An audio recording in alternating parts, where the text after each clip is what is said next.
and welcome to Overdrive. I'm Shireen Bhan. Now, Hyundai is best known for its small cars. It built its reputation in India on the back of the Santro, and it's enhanced that significantly with the launch of the i10. In fact, in 2007, it won the Car of the Year at the CNBC TV 18 Auto Awards. It has since established itself as the benchmark in that segment. But Maruti Suzuki now has a fitting reply in the form of the A-Star, which is globally sold as the Alto. So Bert ponders the question, is he looking at the new star in this segment?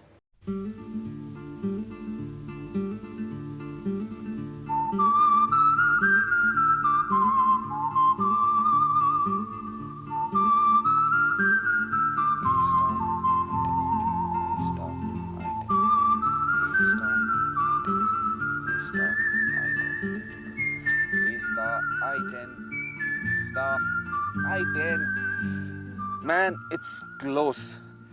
Shireen, you are absolutely right. I have been pondering this question like I've never ever pondered before. This has certainly been one of the toughest comparators I've found myself in the middle of. In fact, I have spent the entire day out here and I've still got to reach a decision. And to explain how I got into this dilemma, let me take you back to the beginning of today.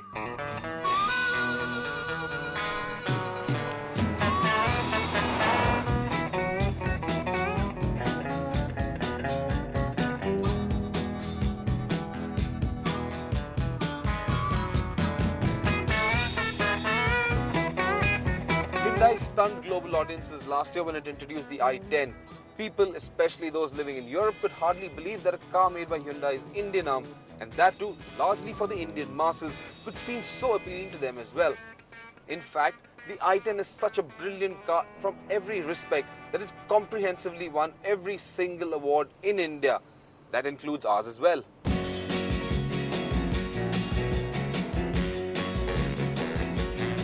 With the focus on European markets, the Made in India i10 featured astounding engineering.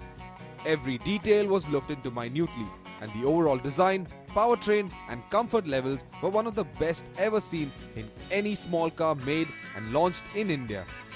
Nothing in the i10 felt cheap and built to a price, so immediately it projected a sense of tremendous value. The i10 has sound mechanicals. Its 4-cylinder 1.1-litre Epsilon engine is a spirited performer, and it shows in the way power gushes out in a torrent. Acceleration is sharp, and it's complemented by a quick throw-shot ratio gearbox. It makes around 99 Nm of max torque, and this is delivered at just 2,800 RPM, which makes it a slick and effortless drive in crowded spaces. With an ideally matched gearbox, the i10's engine has proved to be a fantastic performer. It is one of the fastest micro hatchbacks in the country. And with an overall efficiency of 16.2 km per litre, it is also easy on the wallet. The suspension setup of the i10 makes this a very forgiving car on bumpy and pothole surfaces. The ride quality is exemplary. Yet, despite the softness of the ride, straight-line stability is not compromised, though its handling is just about respectable.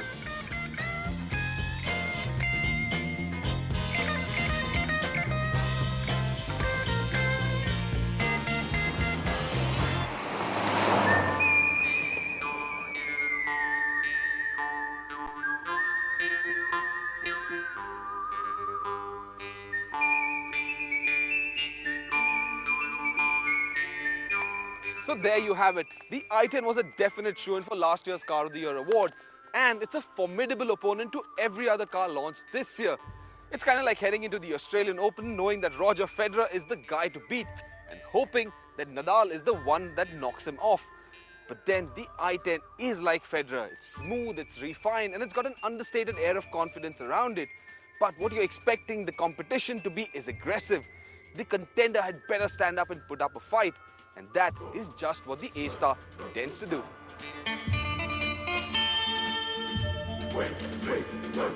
The i10's styling is pleasing to the eye, but the A-Star's oddball and funky design makes it stand out in a crowd. It just refuses to blend in.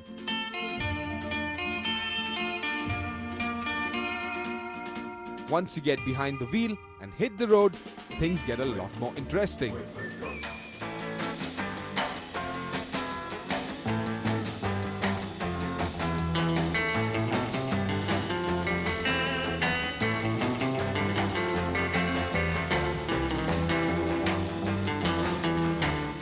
Maruti had a stranglehold in the small car segment, first with the 800 and then with the Alto.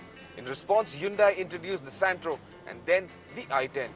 Both these cars changed the market dynamics and forced Maruti to look for more contemporary cars to regain its seat of power. And that's where the A-Star stepped in.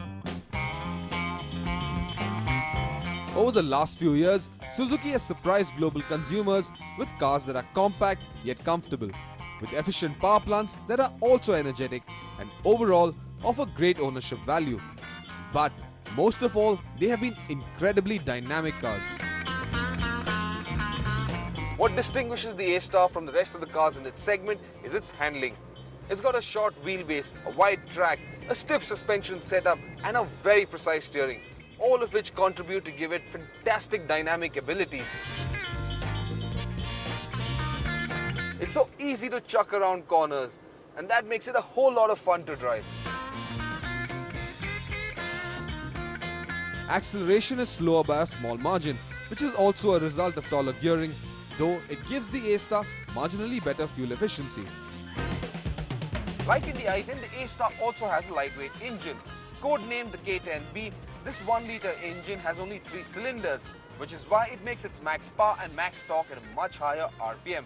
That is also why the power is not delivered as quickly, and this engine is also much noisier than that in the i10 at higher RPMs.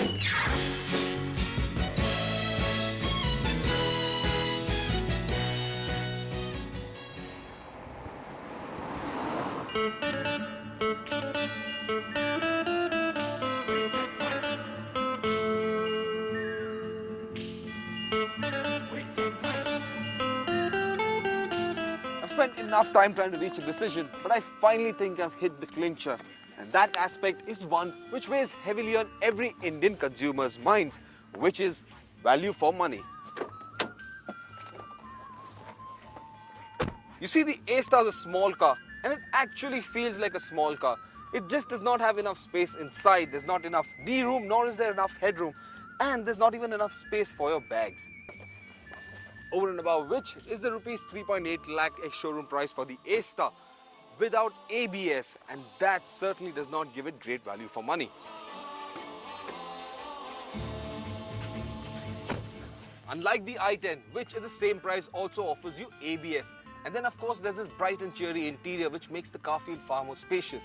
In fact, 4 adults can sit far more comfortably in this car, and there's still more room in the boot for their bags as well, which in our books clearly makes the i10 the car to choose in the small car segment.